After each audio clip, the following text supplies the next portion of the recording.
Bueno, muy buenas tardes.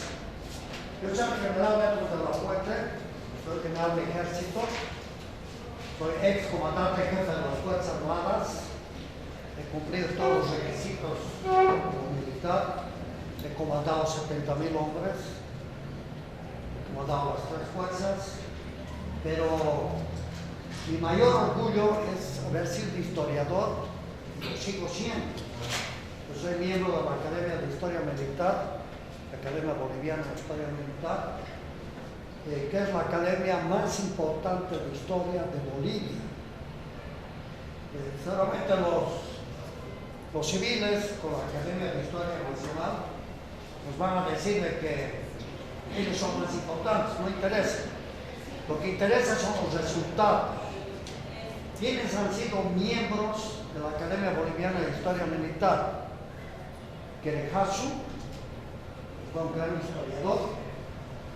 Edgar Orlitas, fue un gran historiador, abogado, presidente de la Corte Suprema de Justicia, que fue destituido en la época de Connie Sánchez arbitrariamente porque se opuso a la capitalización. También Juan Pereira Fiorilo, que es uno de los grandes historiadores de Bolivia, que fue sopapeado por el general Hugo Banzer Suárez en el Palacio, pues fue capturado. Entre los militares tenemos al general Roberto Flores Becerra, que es el que ilustra históricamente la película Amargo Mar. La película Amargo Mar es la que saca a luz los verdaderos hechos históricos de la Guerra del Pacífico y la gran traición y el gran complot contra los intereses nacionales en la Guerra del Pacífico. Por otro lado está el general Vidauze, otro gran historiador, y también está el coronel Díaz Arguedas, que tiene más de 50 libros escritos sobre historia de Bolivia. Entonces,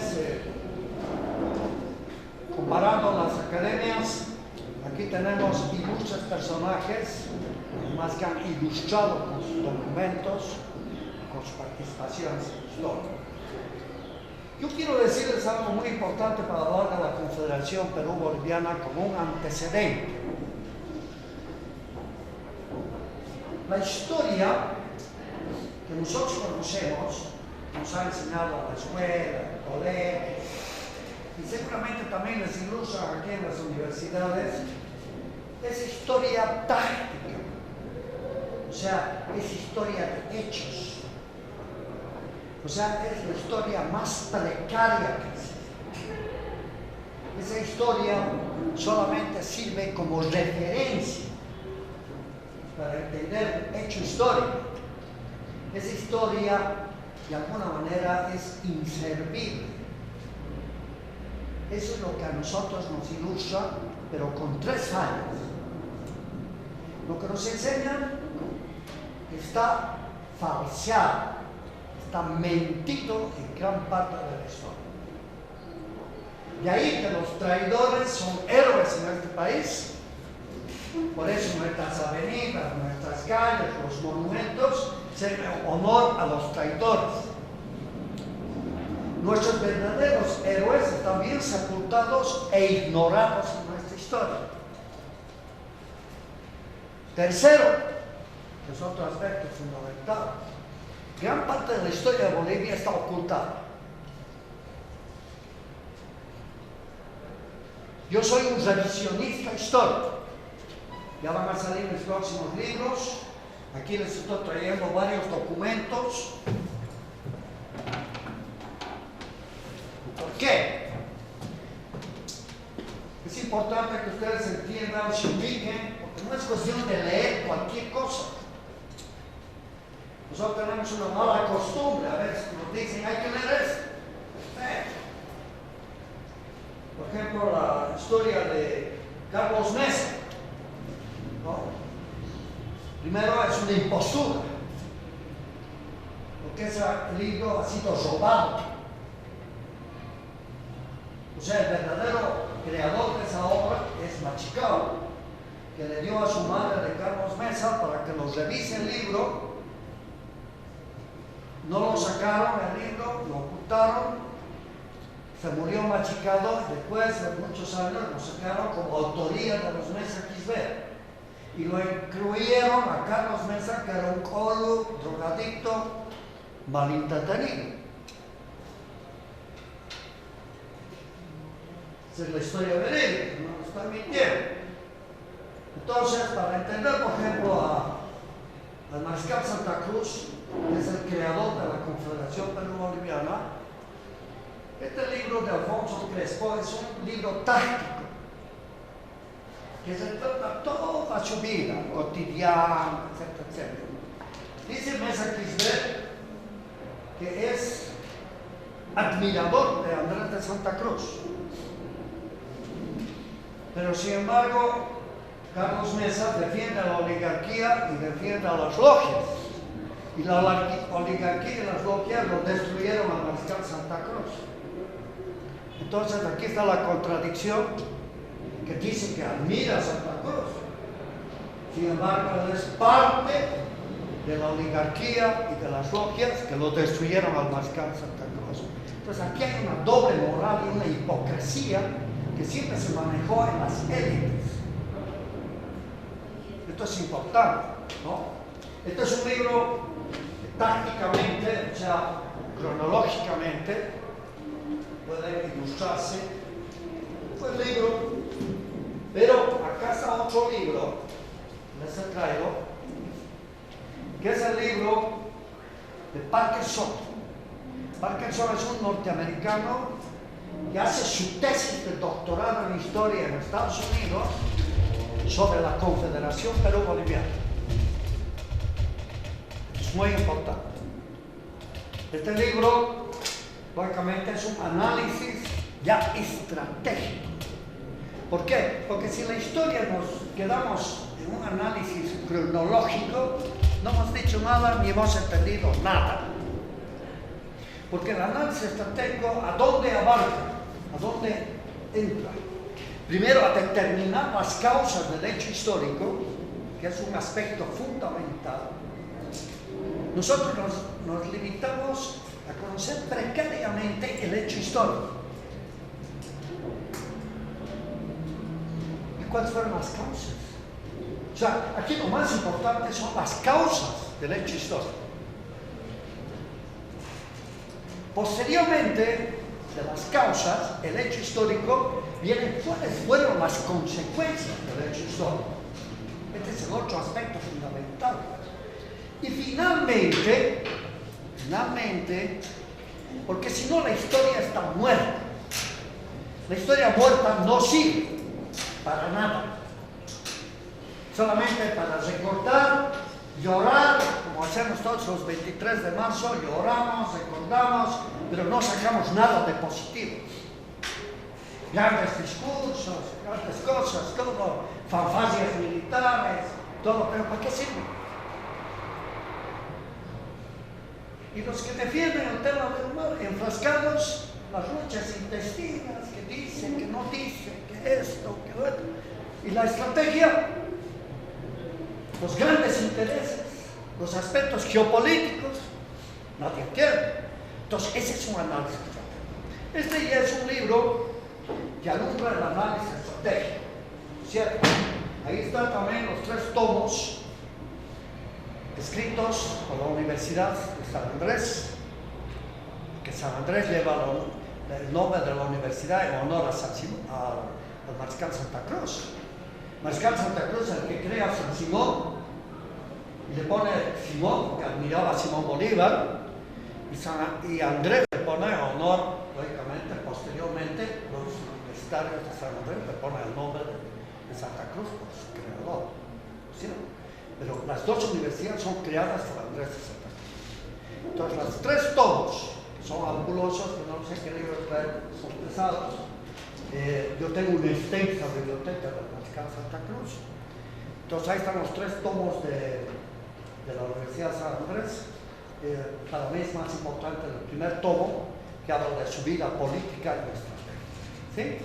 Está en otro libro, que está escrito por mí, que es este. Yo siempre hablaba en los círculos militares, porque desde civil, antes de ser militar, yo admiraba a Santa Cruz.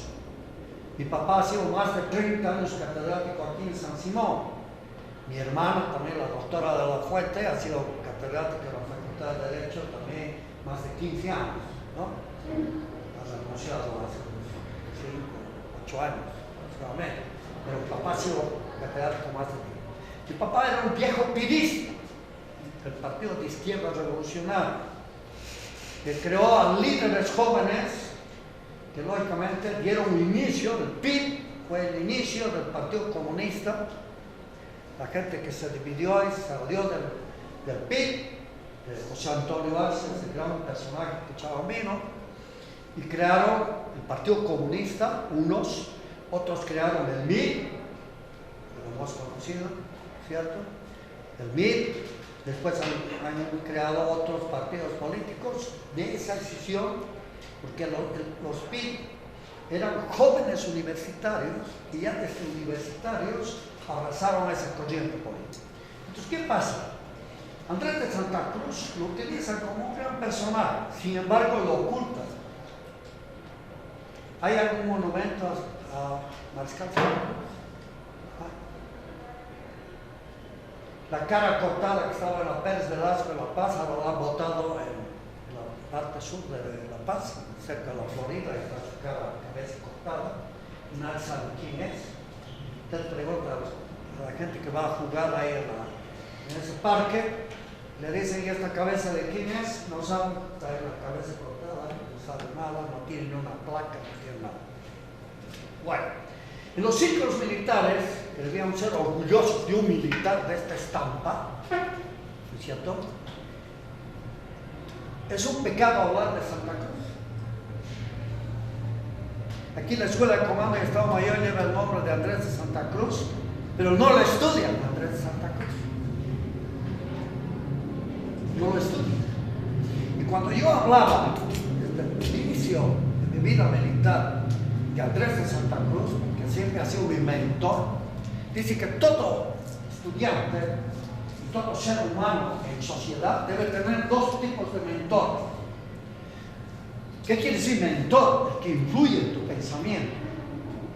Entonces todos debemos tener un mentor. Ahorita me acaba de mandar un mensaje un militar, y porque le pasé la muestra de la presentación de día, y me dice mi general, es mi diario de hombre, como militar. Entonces dice, todos tenemos que tener dos tipos de mentores, un mentor vivo y un mentor muerto. O sea, alguien vivo que te pueda iluminar, que te pueda influenciar para decir, quiero ser como él o como ella.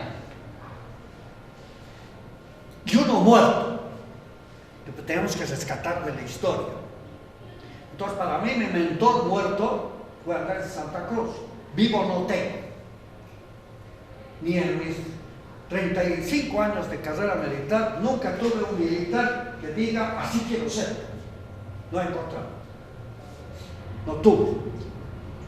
Porque nunca me llenó el espacio de poder idear a un militar vivo y decir, este reúne las condiciones. ¿De acuerdo? Entonces, ¿qué pasaba? Cuando me hacían críticas sobre Andrés de Santa Cruz, me decían, y Paucarpata, y Cepita, que son las dos cosas que la oligarquía y las logias en Bolivia le echan la culpa a Santa Cruz para destruirlo como personaje en la historia. Entonces, yo he estudiado 5 años para escribir este librito, pero solamente dilucidar el tema de Paucarpata y de Cepita. ¿Por qué se produjo Paucarpata y por qué se produjo Cepita? Yo sé que para ustedes seguramente hablar de estos temas es bastante, digamos, nebulosa, porque lamentablemente es tan mala la historia difundida en Bolivia que nosotros llegamos a estas palestras ya universitarios, nosotros sabíamos ser dominadores de la historia, de lo que le decía anoche, me llama un alumno de la Escuela de Comando de Estado Mayor, me pide que lo asesore con un tema de la guerra del Chaco. Por si acaso he creado el diplomado de la guerra del Chaco, vamos a entrar a la cuarta versión en la Universidad Latinoamericana, y he creado la maestría de Historia Crítica de Bolivia en la Escuela Militar de Ingeniería.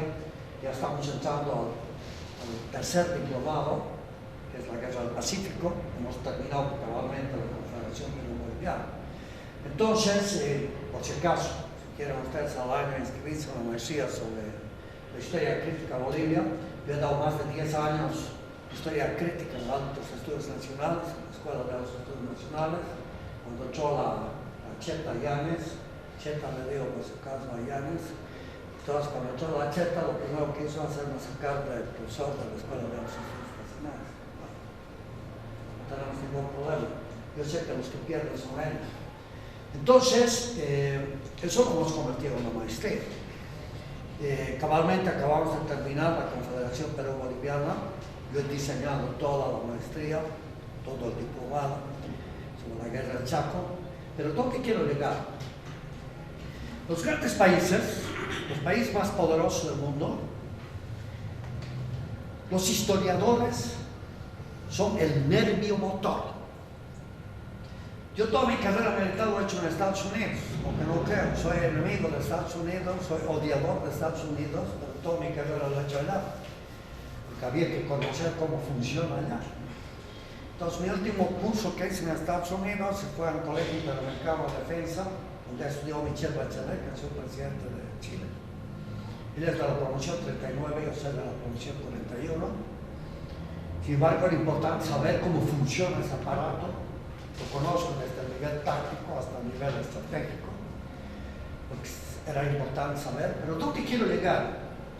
Los historiadores en los países poderosos son los hombres más importantes. Cabalmente eso estaba hablando acá con la licenciada Pamela. El doctor Sheina, por ejemplo, donde yo he estudiado, estaban los 5 institutos estratégicos de más alto nivel de Estados Unidos, donde se forman las élites civiles y militares que gobiernan Estados Unidos, que manejan el Congreso de Estados Unidos, porque los he investigado en Estados Unidos. He ido al Congreso para ver los 480 y tantos congresistas qué formación tienen. Y la primera formación que tienen esos congresistas y políticos son históricos. Entonces no es casualidad que en las potencias la historia es el nervio motor. Ustedes nunca van a ser buenos científicos políticos si no estudian historia. El abogado nunca va a ser un buen abogado si no domina historia. El médico tampoco va a ser un buen médico si no conoce historia. Por eso la historia es transversal a toda la educación. Claro. Imagínense, ¿cómo van a ser buenos médicos si no conocen cuál es la población, cuál es la realidad social del país? Por eso son platistas. O sea, cuando uno va a que lo atienda, ¿qué le dicen? ¿Cuánto cuesta? ¿Se cuenta? No hay sentido humano. ¿Por qué? Porque no conocen la historia. La historia es la base de la cultura. La historia es la base de todo conocimiento humano. Entonces, de ahí es que vienen nuestros desvaríos por no conocer historia. Entonces, la base de todo conocimiento, la base de la política es la historia. ¿Cómo pueden dar formación política si no conocen la historia? ¿Por qué somos bien negros? ¿Por qué ocultamos las polleras? Importante, ¿no? ¿Por qué odiaban a Santa Cruz las logias y las oligarquías? Porque su madre era india. Si nosotros somos un poco blanquitos, nuestros hijos, uno va a ser negrito, otro va a ser medio blanquito. Porque ¿cuál es la esencia que tenemos? El mestizaje más profundo que ha habido en la colonia española ha sido en el Alto Perú. Porque los españoles han venido acá solamente a robarnos el oro y la plata. no trajeron mujeres. ¿Cuándo llegaron los primeros galeones trayendo mujeres los españoles? En 1640. ¿Y dónde llegaron las mujeres españolas? Solamente al puerto de Buenos Aires, de Santiago de Chile, de Lima, etc. No entraron a estas profundidades. ¿Y los españoles cómo vivían sexualmente? ¿Se masturbaban? No pues. Las han hecho parir pues a los indígenas. De ahí venimos nosotros pues. Pero eso no queremos reconocer. Claro. Y como dice el esclavo moderno que decía Bolívar, ¿no? El esclavo moderno, ¿cuál es? Es el que sigue siendo esclavo, sigue trabajando para el amo, pero defiende al amo.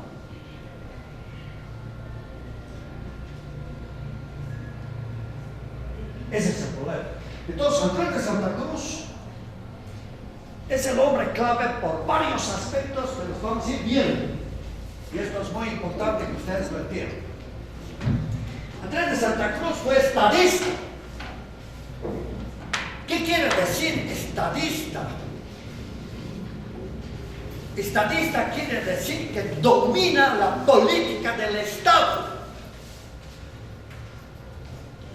Yo sé que la carrera de Ciencias Políticas, cuando se ha inaugurado hace pocos años. O sea, en temas de ciencia política, estamos todavía gateando. ¿No? Pero ser estadista es dominar la alta política. Entonces, Santa Cruz era estadista, era político, hábil para jugar políticamente. O sea, hábil, imagínense ustedes, era hábil para luchar contra todas las cosas que se le enfrentaban.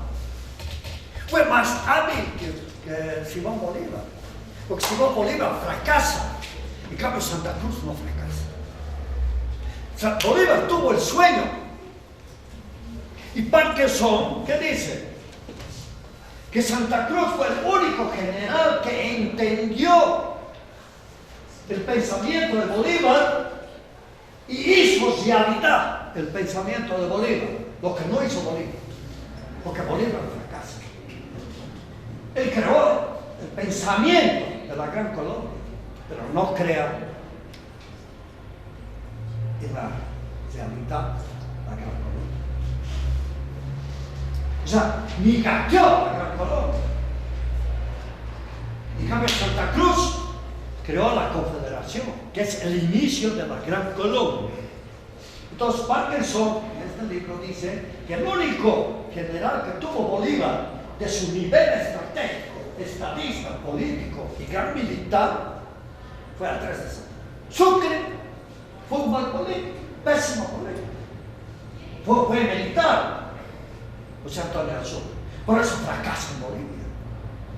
Lo sacan como a perro, que no pudo lidiar políticamente con las lógicas, con la oligarquía boliviana, especialmente sucretina, como decía mi papá.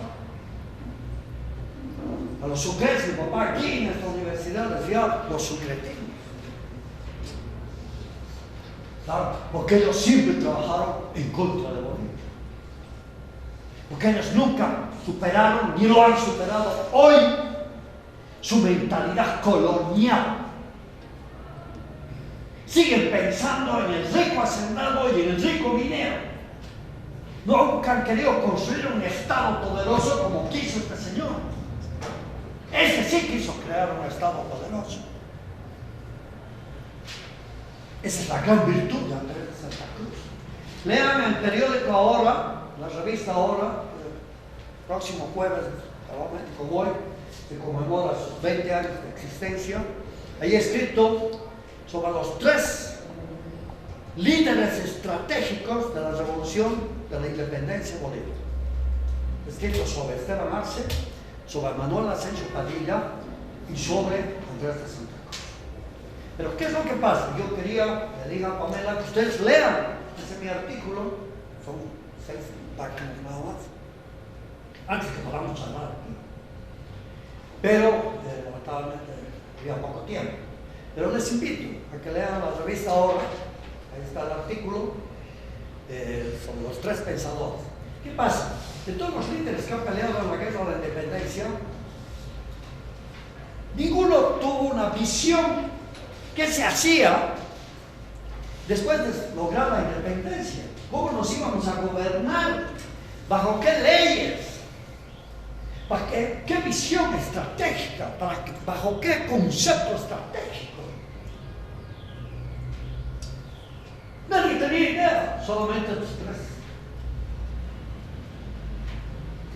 Y seguramente que aquí Esteban Arce, cuando vemos un monumento en la Roma, ni nos llama la atención la avenida Roma, porque la batalla de Roma es la obra más genial de la guerra de la independencia, más genial que Ayacucho, por si acaso, justificado y defendido científicamente bajo la ciencia militar. Entonces, uno, Manuel de Suizo Padrino, que les advirtió a los argentinos que no vuelvan más a los ejércitos auxiliares acá. Otro que tuvo una visión realmente de qué iba a ser Bolivia después del proceso independentista. ¿Cuáles eran sus amenazas y sus riesgos? ¿Cuáles eran sus necesidades? Que en base a eso se crearon los objetivos nacionales y los objetivos permanentes de un Estado.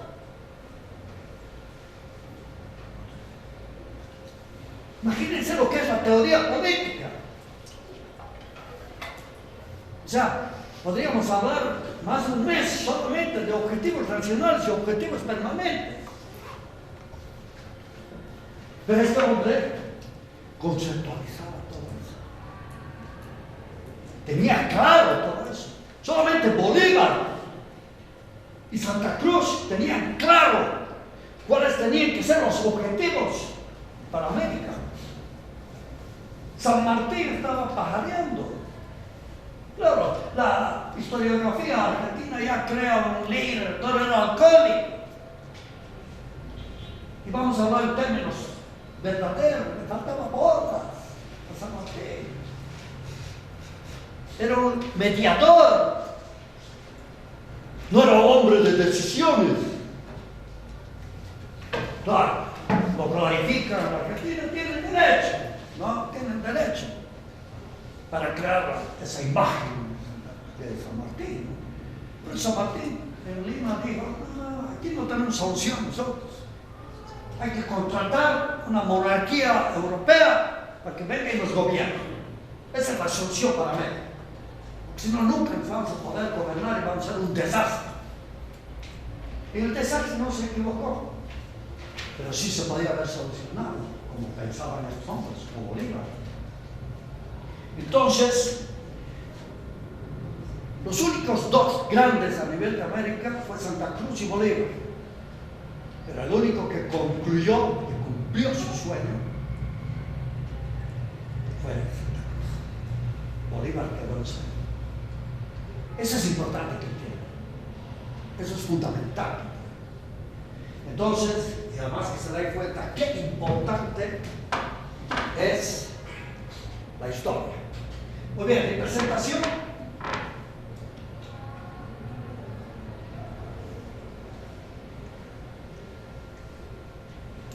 Mi presentación, yo siempre comienzo con un mensaje subliminal.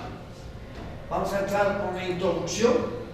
Vamos a ver los procesos descolonizadores, los proyectos de integración. Casi siempre el alumnado se ha hablado de la Confederación y quiere escuchar la Confederación, pero por eso les he dicho, tenemos que entender pues, cuáles fueron las causas de la Confederación. ¿Por qué creó Santa Cruz la Confederación? ¿Cuál fue ese pensamiento estratégico para crear la Confederación? Si solamente hablamos de la Confederación, no vamos a entender nada. Entonces, vamos a ver los proyectos de integración que había y vamos a ver la Confederación, lógicamente, las amenazas del proyecto y por qué vinieron las amenazas. Y el último punto de la historia, que es aplicar a la realidad nacional. Nosotros las amenazas que tuvo Santa Cruz hoy en día en Bolivia, las seguimos teniendo. Ahí es cuando la historia tiene vida. cuando la historia se la aplica a la realidad nacional. Cuando la historia vemos si estamos viviendo los mismos problemas. Nosotros toda la historia de Bolivia hemos vivido todos los problemas desde la guerra de la independencia.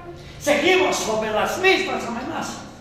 Seguimos teniendo a los mismos traidores internos. Por eso hay un gran mensaje que dice este general. Es fácil lidiar contra el enemigo externo. El problema es lidiar contra el enemigo interno. Ese es el problema. Y casi siempre el enemigo interno, las élites, las logias, siempre han sabido cuál era su objetivo. La masa, el resto, por su ignorancia, siempre los han apoyado a ellos. Eso es lo grave. Entonces, vamos a ver las amenazas, vamos a terminar con conclusiones y recomendaciones y siempre con el mensaje subliminal.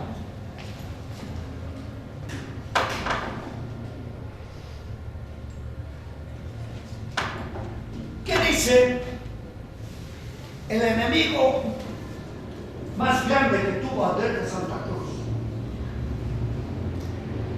O sea, nosotros tuvimos un enemigo capital y lo seguimos teniendo hasta ahora. ¿Quién es el enemigo capital que tiene Bolivia? Chile. Chile. O sea, continentalmente, regionalmente, Chile es el enemigo capital, pero no el pueblo de Chile, que hay que diferenciar, sino las élites oligárquicas, las logias, que se bajaron los pantalones para los intereses ingleses. Entonces, ¿quién domina Chile? Inglaterra. Eso hay que tener claro. Entonces, Portales, Diego de Portales, es el gran creador del pensamiento chileno que está vigente hasta hoy. Pinochet, ¿qué hace? Agarra el pensamiento de Portales, lo fortalece y lo proyecta y lo actualiza. Portales quería destruir Bolivia. Quería adueñarse del territorio y de sus riquezas de Bolivia, especialmente mineralógica. Estamos hablando de 1800. No ha cambiado el interés chileno. No ha cambiado. ¿Cuál fue su objetivo de Portales? Descuartizarnos. Pero él quedarse con la territorialidad del IPES, que es la parte del Potosí donde está toda la riqueza mineralógica y ahora está el litio. Miren, estamos hablando de 1800. ¿Qué hicieron nuestras élites, esas logias que dijeron que defendían a Bolivia y que siguen diciendo que defienden a Bolivia? ¿Qué hicieron para enfrentar esa amenaza? Si las logias bolivianas dependen de la logia chilena, los ingleses nos miran tan como perros que ni siquiera nosotros dependemos como logia de la logia inglesa. Nosotros dependemos de la logia chilena. Imagínense esa barbaridad. Pues a los masones no les digo masones, les digo masones. Claro, ¿cómo vamos a depender de Chile, nuestro enemigo principal? Entonces, esa va a ser lo que va a enfrentar Santa Cruz. Portales fue su enemigo acérrimo. Pero dicen los árabes, en la cultura árabe, que es la cultura de la sabiduría con los chinos del mundo occidental, y que el mundo occidental se ha apropiado de esa sabiduría del mundo, y con el renacimiento mentiroso ha dicho que ellos han creado un nuevo pensamiento en el mundo. Mentira. Lo único que hicieron es rescatar el pensamiento árabe, el pensamiento chino, el pensamiento persa, el pensamiento de Egipto, esa sabiduría de esos grandes pensadores, donde estuvo la primera facultad de medicina del mundo en Persia, cuando los europeos no tenían ni siquiera médicos, solamente tenían curanderos. Cuando los europeos vivían en cavernas y se vestían con cueros, cuando los árabes, los chinos, se vestían con seda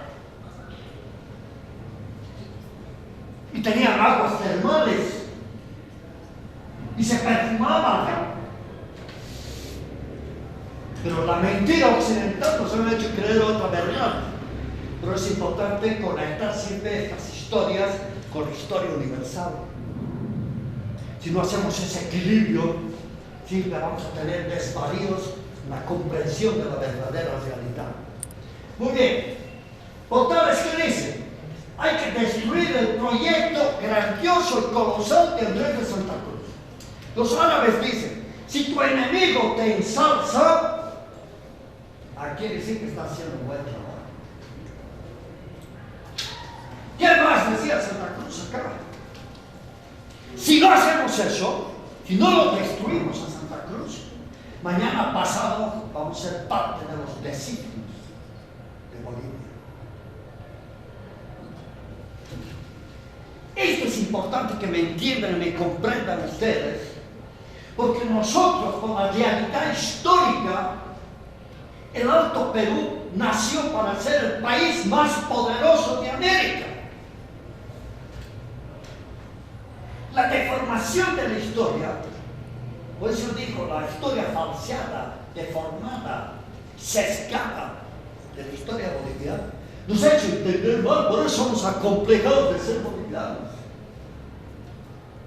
Claro, vivimos 2 semanas en Buenos Aires y hablamos como gauchos. Yo cuando estaba becado en Washington, me consiguieron su creencia para que me ayude a comprar de segunda mano, porque yo no me iba a comprar de primera mano, además no nos iba a hacer cambiar a los ricos. Yo me compró todo de segunda mano, muebles, todo. Y tenía un sucrense pecoso, bien blancoide, y cuando se bajaba para hablar en las tiendas que vendían así como los garajes, hablaba como mexicano. Y yo digo, ¿por qué hablas como mexicano? No, es que si hablo como boliviano me va mal a los negocios. Imagínense ustedes. A tal punto es el complejo. O como Gabriel René Moreno que les dijo a las mujeres cruceñas, ustedes tienen que parir para blancos hasta que sus hijos blanqueen. Ah, qué grave, ¿no? Yo respeto a la mujer que se tiñe el pelo para verse más simpática, pero no para quererse volver gringa.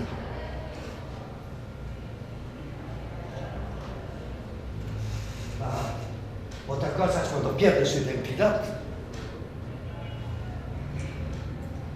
¿Cierto? Entonces, fíjense que Portales dijo, y esto quiero que me entiendan bien, porque esta va a ser la matriz que va a manejar la discusión del día. ¿Por qué Chile quería destruir el proyecto de Santa Cruz? ¿Ustedes creen que Bolívar y Sucre vienen aquí como magnánimos? Así nos cuentan la historia. Que vinieron porque eran buenos tipos y querían ayudar a Bolivia, pobrecito. ¡No pues! Vinieron a Bolivia, Bolívar y Santa Cruz y Sucre. Sucre no hay perdido nunca, y tampoco supo por qué lo votaron aquí. Pero Bolívar sí. Vinieron aquí porque aquí estaba el poder geopolítico de América.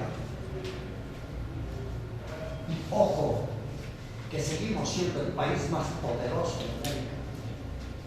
Porque el poder de un país no está tanto en sus riquezas materiales, sino está en su riqueza geopolítica.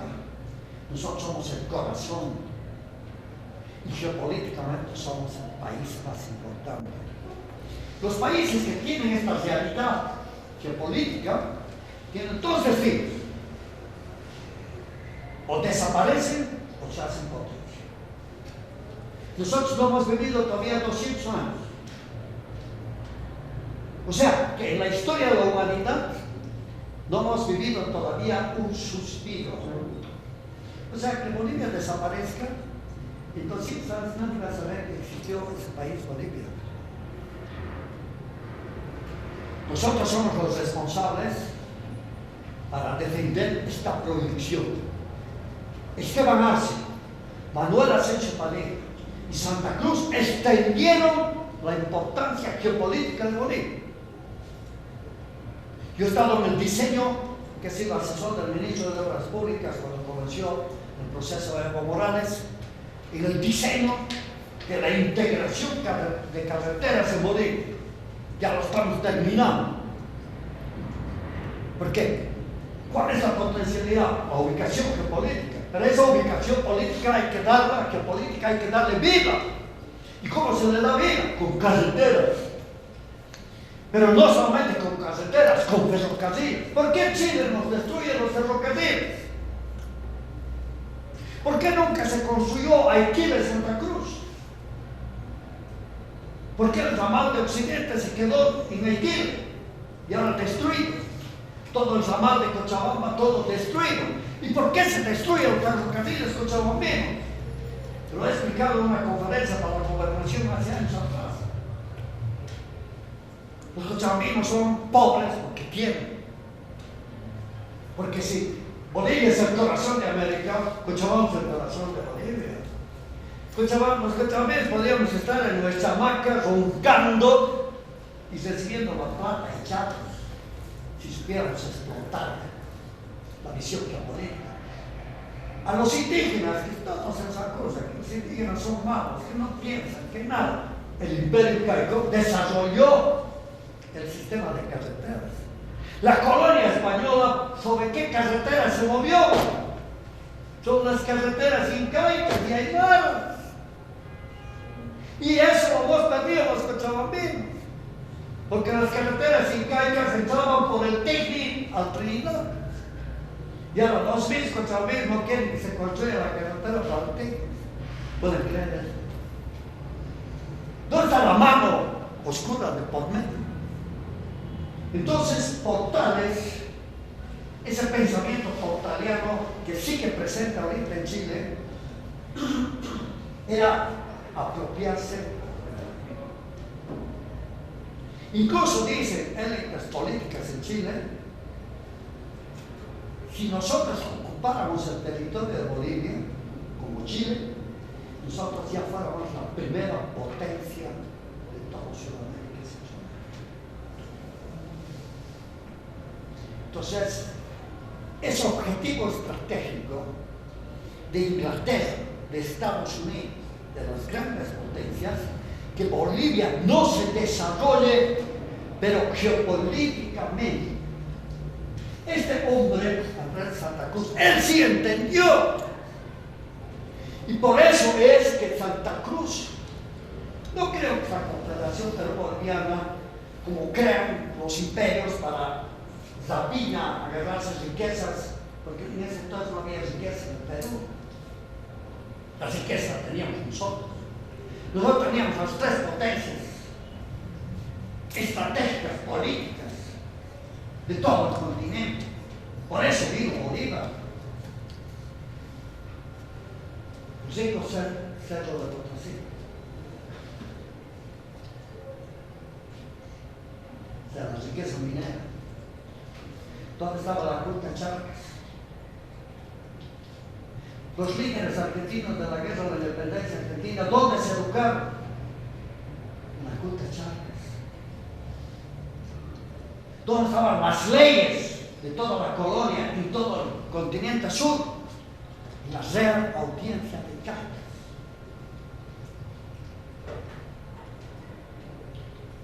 ¿Dónde estaba el espíritu guerrero de hombres y mujeres? ¿Acaso los argentinos tienen una Juana Zurduy?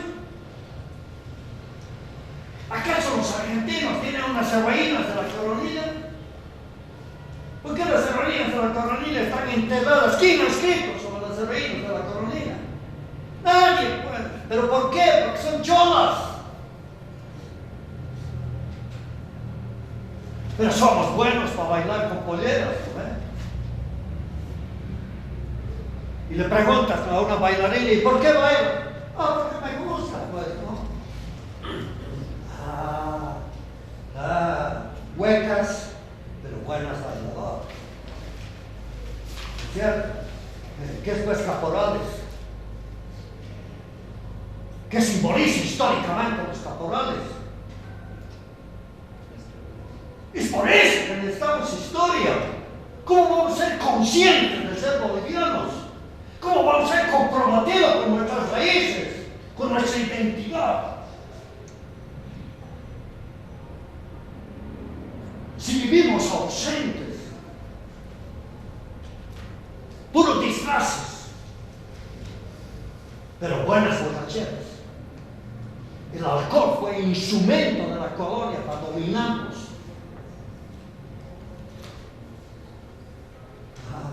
Y ahora hasta las mujeres son alcohólicas.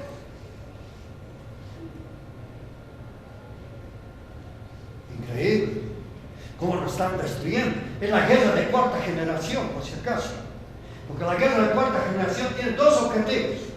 Robotizarnos, pues no podemos vivir sin ese maldito celular. No podemos vivir. ¿Dónde estamos? Claro, robotizarnos y cojotizarnos. Son los dos objetivos. Ese maldito celular nos está robotizando, nos está cojotizando. Ojalá utilizáramos para entrar a una biblioteca, pues, o para entrar a un museo. ¿Qué estás haciendo? Nada. Yo igual, nosotros estamos igual.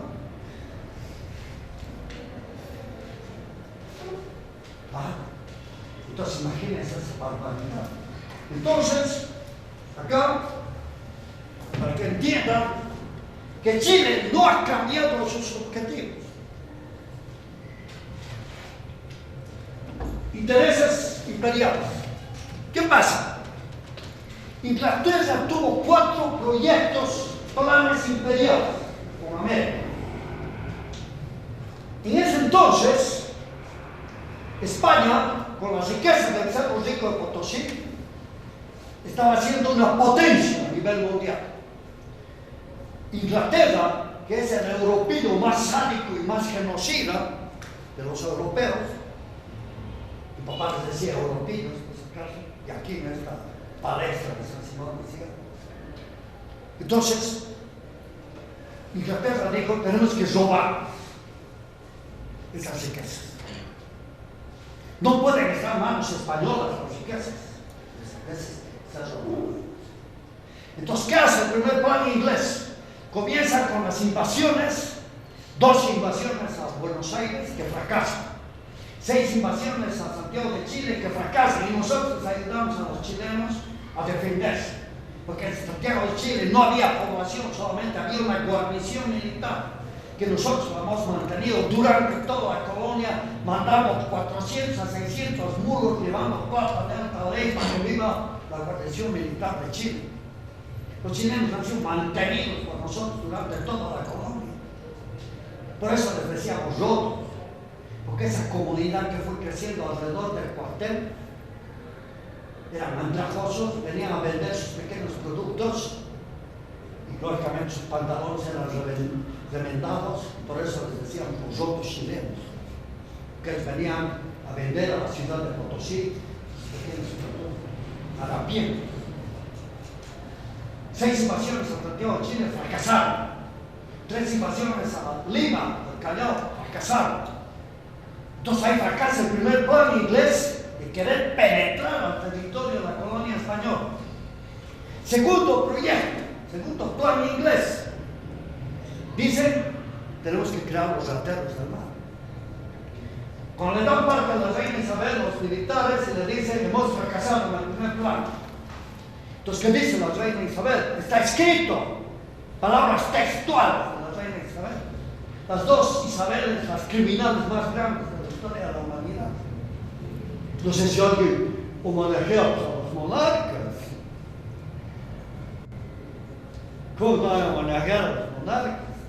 Esos son los pillos y genocidios más grandes del mundo. Entonces, le dicen, ha fracasado el primer plan. ¿Qué dice la reina? Palabras textuales. Es hora de soltar a nuestros pesos del mar. ¿Quiénes son los pesos del mar? Los corsarios, que vienen películas de Hollywood para mostrarnos a los corsarios como grandes personajes, grandes líderes, los rateros del mar, como dijo la reina Isabel I. Es hora de soltar a nuestros pesos del mar. Y se crean los barcos piratas, que eran barcos de la Armada inglesa. Esto es importante, la Armada inglesa. Y los piratas eran oficiales de la Armada inglesa, de la monarquía inglesa, porque la Armada estaban los de la monarquía. Y empiezan a robar y a asaltar los galeones españoles. Finalmente los piratas dicen, ¿por qué robamos para ellos? ¿Por qué no robamos para nosotros? Y se sublevan contra Inglaterra. Entonces empieza la lucha de la Armada inglesa contra los piratas, que era una pelea entre ingleses. Finalmente los dominan a los piratas y fracasan el segundo plan. Ahí viene el tercer plan inglés. Y esto es muy importante. Lo vamos a resumir porque esto es demasiado grande. Esto podríamos hablar un mes de esta carilla. Bueno, vamos a tenerlo en mi libro. Pero, ¿qué es lo importante acá? Acá está este plan donde dicen los ingleses, ¿qué hacemos? Se instrumenta el tercer plan. ¿Cuál es el tercer plan? El tercer plan es que a los mismos latinoamericanos les cuesta la sangre en la lucha. ¿Qué dicen los ingleses? Que se maten ellos, que se desangren ellos. Nosotros les ponemos armas, les ponemos cañones, lanzas, caballos, monturas y, ojo, asesores, para que no se desvíen de nuestro plan. Ellos nos van a sacar a los españoles, ellos se van a desangrar luchando y nosotros vamos a esperar en paz. Lo que está pasando ahorita en Ucrania. Están haciendo matar a los ucranianos y ya estamos esperando en paz. O sea, lo que siempre ha hecho el imperialismo. Una lucha de siempre. No ha cambiado la estrategia. Retratada en la Ilíada y la Odisea. Por eso es tan importante leer la Ilíada y la Odisea. Ahí está el caballo de Troya. Ahí está el talón de Aquiles. Que siguen siendo estrategias imperiales. Ojo con esto. Importante. Entonces, fíjense ustedes. Tercer plan, que ellos se desangran. Y ahí comienza la deuda externa de América hacia los ingleses.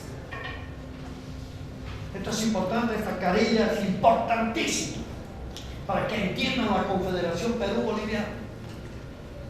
Entonces, ¿qué pasa? Nosotros nos desangramos, nosotros peleamos contra los españoles, nosotros con sacrificios de rodados los sacamos a los españoles. Pero sale un desgraciado que se llamaba Bolívar y dice, la gran colonia, tenemos que unirnos todos los americanos, porque ¿qué dijo Bolívar? Aquí están las palabras que deberían estar en la cabeza, en las mentes de todos los bolivianos y de todos los americanos. ¿Qué dijo Bolívar? Está creciendo un coloso al norte de Estados Unidos hablando. Si no creamos un polo de equilibrio al sur, vamos a hacer el resto de nuestras vidas los esclavos modernos. ¿Qué somos ahorita? La clase media en este país cree que no son esclavos. Vivimos del sueldo de los patrones.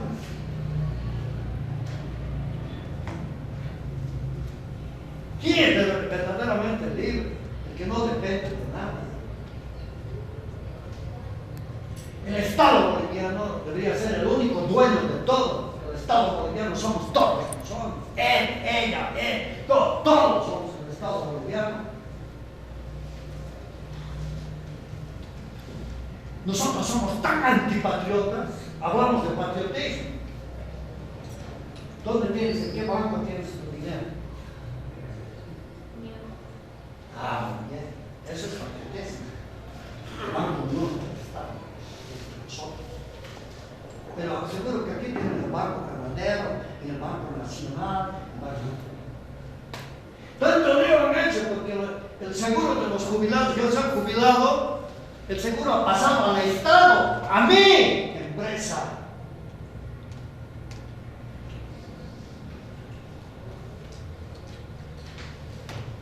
No a manos privadas. Porque al privado, ¿qué le interesa? El negocio. En cambio, las empresas del Estado, por las riquezas de la empresa del Estado, pagamos pues el bono a la lanzada, el bono a Francisco Pinto, el bono de dignidad, el bono a esto, el bono al otro. O sea, las riquezas de las empresas del Estado van para todos. Pero, ¿dónde tienes tu celular? ¿En qué empresa tienes? ¿Qué? Ajá, dice que tenemos que vender en tu empresa. ¿Cuántos te han mentido? En viva. Eso es antipatriotismo. Hagan pues enriquecer a las empresas del Estado. Hagan que nosotros seamos más ricos. Todo el día basura y basura contra boa. ¿Qué es de nosotros? ¿Qué es nuestra empresa? ¿Cuánto costaban los pasajes? Cuando el monopolio de los pasajes aéreos estaba en manos privadas. Mínimo 900 bolivianos. Ahora yo puedo volar con 200 bolivianos.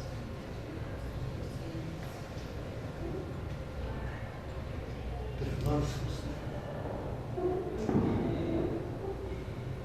Entonces, ¿qué hacen los ingleses? Nos hacen desangrar a nosotros, pero destruyen el proyecto de Bolívar. Bolívar dijo, si no nos unimos todos los americanos y hacemos un polo de equilibrio frente a Estados Unidos y las potencias mundiales, vamos a ser los esclavos modernos. Porque en la reunión de Holanda, ahorita se está estableciendo un nuevo orden mundial. En esa época, después de la caída de España en la colonia, se crea un nuevo orden mundial en Holanda.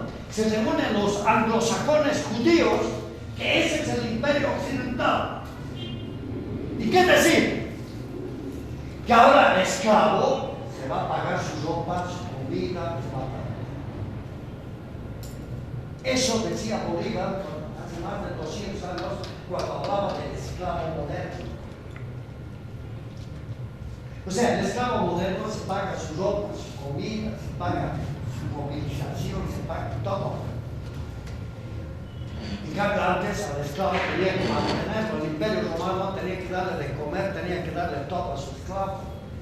Ellos diseñan ese nuevo orden mundial del esclavo moderno. Pero Bolívar lo entendió.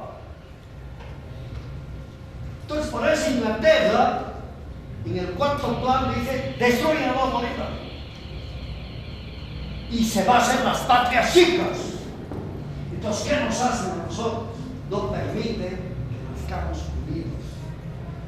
O sea, la destrucción de Bolívar es el peor asalto contra la unidad de toda América. ¿Qué hubiera sido si nosotros, toda América, Centroamérica, hubiéramos estado unidos? ¿Por qué lo asesinan al general Mariátegui aquí en Centroamérica? Porque él quiso toda la unidad de México y de todos los países centroamericanos. Mariátegui, ¿qué dijo? Si nos separamos, nos van a matar débiles y chicos. ¿Y qué hace Inglaterra? Destruye a Bolívar, destruye a la gran Colombia, pero además nos mete los conflictos para que vivamos en conflicto permanente. La creación de conflictos artificiosos en los países es parte de la estrategia imperial. El problema de Occidente hoy Oriente ha sido creado en la guerra del Chaco. Nunca hemos sido enemigos entre Oriente y Occidente, nunca. Por eso han cambiado la historia de Andrés Ibáñez. Andrés Ibáñez ha peleado contra las logias, contra la oligarquía, contra la esclavitud de los cruceños en ese departamento. Pero ahora lo han dado la vuelta. Dice que ha peleado contra el centralismo, que ha peleado contra los collas. Eso se creó en la guerra del Chaco, para hacernos perder la guerra del Chaco. Por eso es importante que dominen la historia de la guerra del Chaco. Porque si no entienden las causas de la guerra, las consecuencias de la guerra del Chaco, y que se sigue aplicando, hoy en día está presente el proyecto chileno en Santa Cruz, de este portal. Entonces, se destruye el proyecto Bolívar y nos crean las partes cívicas. Pero lo peor de todo esto, nos crean los estados cuñas, los estados conflictos. Nos crean a Ecuador. Ecuador, Perú y Bolivia deberían ser una sola nación. Pero nos crean a Ecuador para que todo el tiempo rompa la unidad al norte de Colombia y Venezuela. Colombia y Venezuela deberían ser por lo menos unidos, Colombia y Venezuela. Pues para. Y Ecuador jode a Colombia, jode a Venezuela, jode al Perú. Otra estado cuña, Paraguay. Paraguay debería ser parte de la Argentina. Yo tengo un libro de una intelectual, he ido 5 meses a Asunción, he tenido el anterior diplomado de la guerra del Chaco, 6 alumnos paraguayos, intelectuales paraguayos. Dan razón plena a lo que nosotros argumentamos sobre la guerra del Chaco. Están difundiendo ese pensamiento, pero doña señora Lilia, una gran estratega geopolítica paraguaya, que escribe un libro, que dice: el Paraguay, su destino era unirse a Bolivia.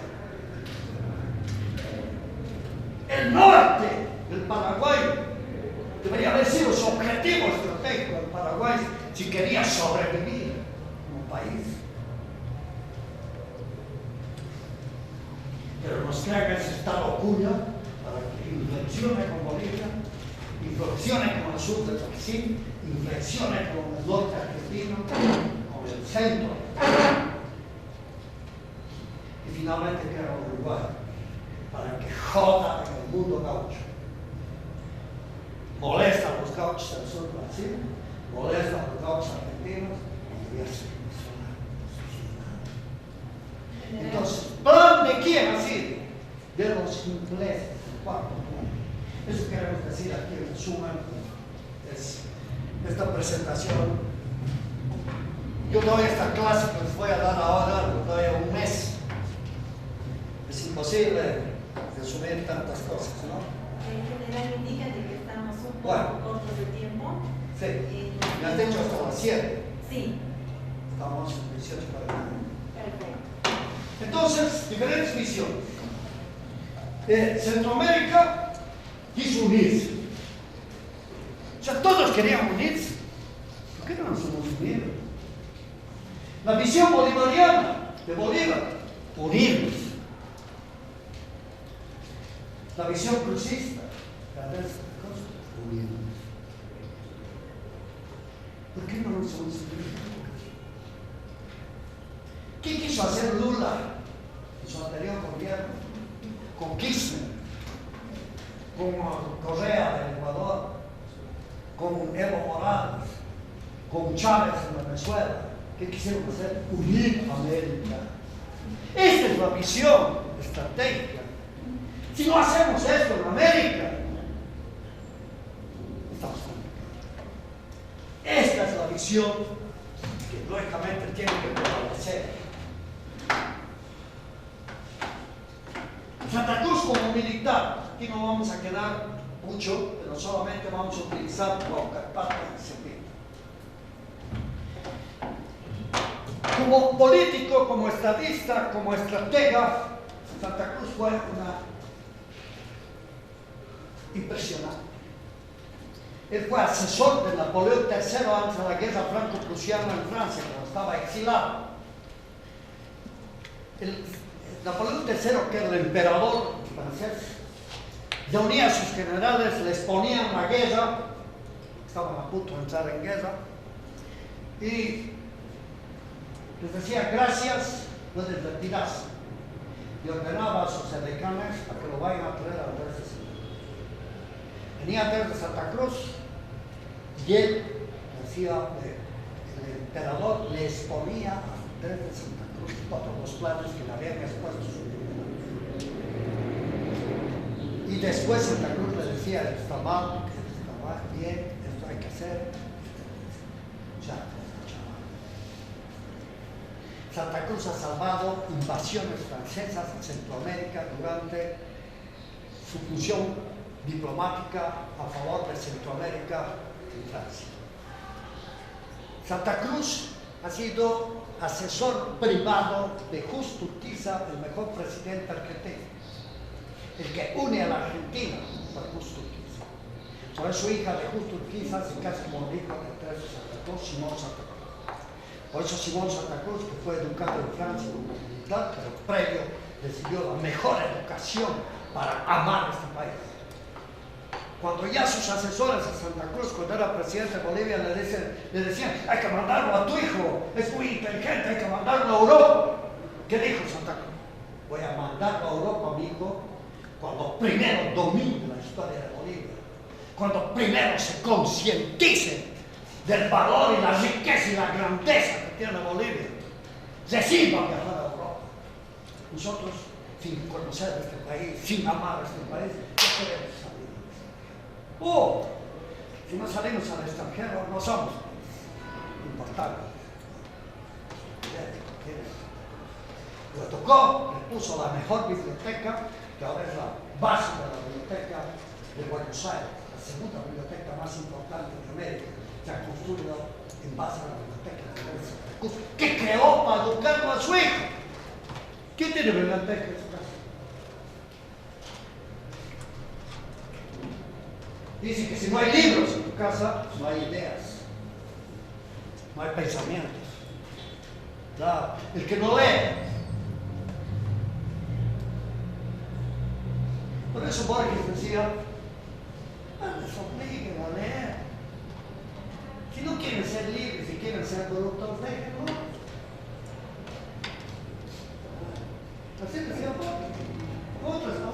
Yo soy un poco más clase para ser más contundente. Así decía Borges. No les obligan a leer. Le puedo preguntar a él, ¿qué libro has leído hasta ahora? Historia de Bolivia, un poco. ¿De quién? Henry Swain. Bueno. Los dos buenos libros de historia de Bolivia es de Herbert Klein y de Chávez Arnau. El dramático insurgente. Dos cosas que hay que combinar. ¿Cierto? Aquí en dramática insurgente vas a ver por qué siempre andamos en lucha. Tengo mi doctorita, que es mi dentista, me escribe, ¿por qué siempre andamos en poder? Están saliendo memes de todo tipo. Tienen otra vez confusionado, ¿no? Entonces, dice, ¿por qué? Mientras seamos ricos y seamos poderosos mentalmente, vamos a seguir siendo atacados. Es la realidad bolivia, por eso tenemos que sacudirnos. Por eso tenemos que salir de la ignorancia. Al año, por lo menos, tenemos que leer 20 libros cada año. Si no leemos, pero estamos en TikTok todo el día. Claro. Bueno, entonces, se pide para otra parte. Solamente quiero tocar, como militar, se pide para otra parte. Porque ese es mi libro. Este libro, 5 años. 5 años investigado, solamente se pide para otra parte para escribir ese libro, que lo ha aprobado la Biblioteca del Parlamento, la editorial del Parlamento. Mi primer libro. Yo me aventuré. Que mi primer libro lo aprueba en la editorial que tenía editores de primera, etcétera, etcétera, y revisen el libro y me digan su libro es una bucera. Sí, pues. Pero, no sé cómo. Y la directora presentado mi libro en el Hall de la Vicepresidencia. Y he dicho, el primer libro que ha salido, el general de la Fuente, coronel entonces, lo tiene mi hija que está becada en Chile. Entonces, aquí dilucidamos Paucarpata y Cepeda. ¿Qué es Paucarpata? ¿Quién conoce qué es Paucarpata? ¿Usted? ¿Ah? La grandeza más grande de Bolivia. La obra militar más grande. ¿Alguien sabe? Mire, ¿cómo lo vamos a saber? Por eso va a salir mi libro en unos días más. Se llama ¿Por qué debemos sentirnos orgullosos? Como no conocemos su historia, no sabemos la grandeza de este país. Por eso somos acomplejados. Paucarpata, Santa Cruz, rinde al ejército chileno sin disparar un solo cartucho. Por eso Paucarpata no se estudia en Chile. Yo en una defensa de tesis en Washington hablé de Paucarpata y lo hice gritar al oficial chileno. ¡No! Dijo el oficial chileno en plena presentación mía de mi defensa de tesis. Después me he ido al baño a seguir. Y estaban los venezolanos, colombianos, todos mis compañeros. Yo era teniente coronel jovencito, nosotros eran coroneles a punto de ser general. Tuve la suerte que me mandaron equivocadamente a Estados Unidos. No sabían dónde me estaban mandando. Yo tampoco sabía. Y cuando llegué a las 2 semanas recién entendí dónde estaba. Entonces cuando he hecho al baño estaban riendo los colombianos y los venezolanos. Me dicen de la Fuente de su hijo. Pues he hecho llorar al chileno, porque al chileno lo odia todo el mundo. El chileno se cree lo mejor. Se cree, ellos son la eminencia. Son militares que nunca han sido derrotados. Y en Paucarpata fueron derrotados sin disparar un solo cartucho. No hay peor humillación para un ejército que ser derrotado sin disparar un cartucho. Imagínense ustedes eso. Esa genialidad. Por eso. Y el coronel chileno era mi profesor. Y después ha sido general y nos hemos encontrado en Santiago de Chile. Ahorita es decano de la Facultad de Historia en la Universidad de Chile. Ya era en ese entonces, ya tenía maestría en Historia. Cuando lo encontré en Santiago de Chile ya tenía doctorado en Historia. Los militares de élite tienen que llegar a ser doctorados. ¿Cómo un militar no va a conocer la historia? Es un disfraz uniforme si no conoce historia. Entonces, él me encuentra al día siguiente, que los norteamericanos tienen milicias, por su caso. Aquí se habla de crear milicias. ¡Qué barbaridad! Los norteamericanos tienen milicias, que le llaman Guardia Nacional. Estabas visitando el comando de la Guardia Nacional, la barraca. Yo siempre iba en el último asiento del bus, siempre iba leyendo. Me bajo al final, estaba esperando el coronel chileno. Me dice de la Fuente, dice que nos has hecho bolsa los chilenos ayer.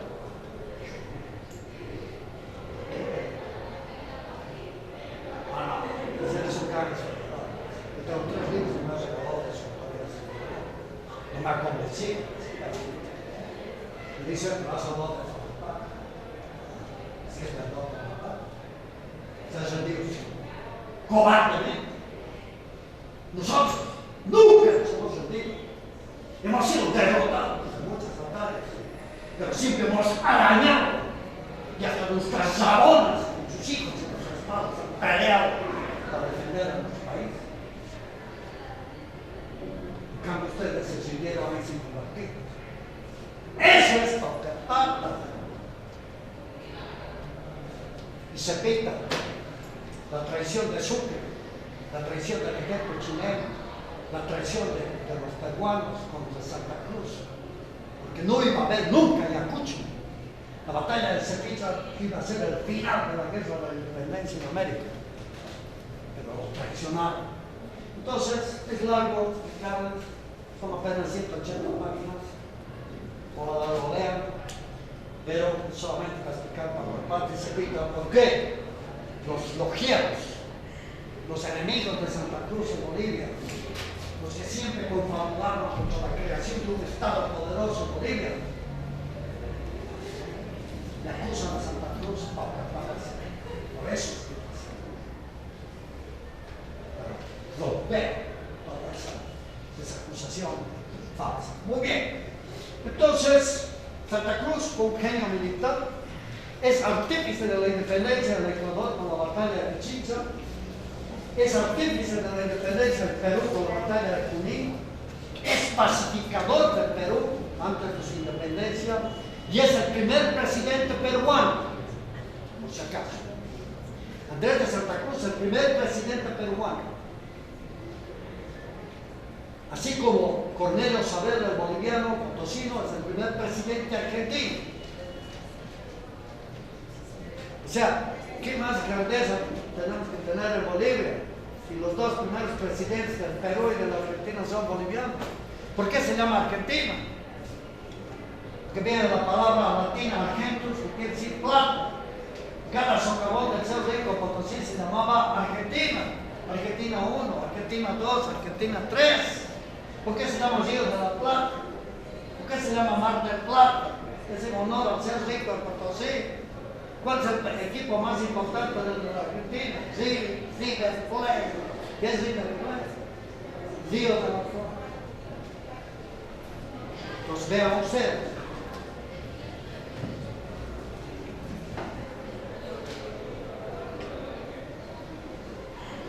Ya les he explicado todo eso. Ya saben. Y aquí está lo importante. Porque aquí vamos a hablar de la confederación, que es lo que ustedes quieren ahora. ¿Por qué se construye la confederación peruano-boliviana? Santa Cruz vio que Bolivia, al ser un poder geopolítico, geoestratégico demasiado importante en la connotación de toda América, no solamente de América del Sur, sino de Centroamérica. Entonces Santa Cruz vio que era importante para Bolivia unir. ¿Qué dijo Egaña, que fue ministro y primer embajador de Chile en Londres, en Inglaterra? ¿Qué dijo Egaña? En 1824, antes que nosotros rascamos a la independencia, ¿qué dijo? Hay que evitar por todos los medios que Bolivia nazca unido a la Argentina. Hay que evitar por todos los medios que Bolivia nazca unido al Perú. Nefasto sería para el futuro de Chile que nazca unido a la Argentina. Eso captó Santa Cruz, que era importante buscar una alianza estratégica con el Perú, porque con el Perú nos unía el mundo incaico, el mundo aymara, o sea, toda una connotación histórica. Entonces la confederación fue para salvar a Bolivia. Esa unidad con el Perú, que es hasta ahora importante. Hoy se está hablando de que todo el sur del Perú se debería unir a Bolivia. Y cuando Gamarra nos invade para la batalla de Ingavi, después de 4 batallas, la quinta batalla es la batalla de Ingavi, ¿qué quería? Unir todo el occidente de Bolivia al Perú. O sea, siempre hubo esa visión geopolítica de unir a los dos Perús. Si nosotros nos hubiéramos unido con el Perú en base al concepto de la confederación, hoy seríamos más poderosos que Brasil. Eso visionó, eso fue lo que condicionó a Santa Cruz la conquista del Perú. Y su genialidad política, ¿cómo lo logró? Él fue educado en Arequipa, por eso su mujer era arequipeña. Entonces, ¿qué hace? Él conocía, fue pacificador del Perú por orden de Bolívar. Les dio la independencia en la batalla de Junín, porque él fue el jefe de Estado Mayor cuando Bolívar comandó la batalla de Junín. Pero ¿quién es el que planifica la batalla? El jefe de Estado Mayor. ¿Quién planificó la batalla de Junín, que es la independencia del Perú? conocía la idiosincrasia y conocía las logias de la oligarquía armenia. Sabía que esos eran sus enemigos junto a las logias de oligarquía de Sucre. Ahí estaba el problema. Entonces, ¿qué hace Andrés de Santa Cruz? Hace que el Perú le pida que vaya a pacificar.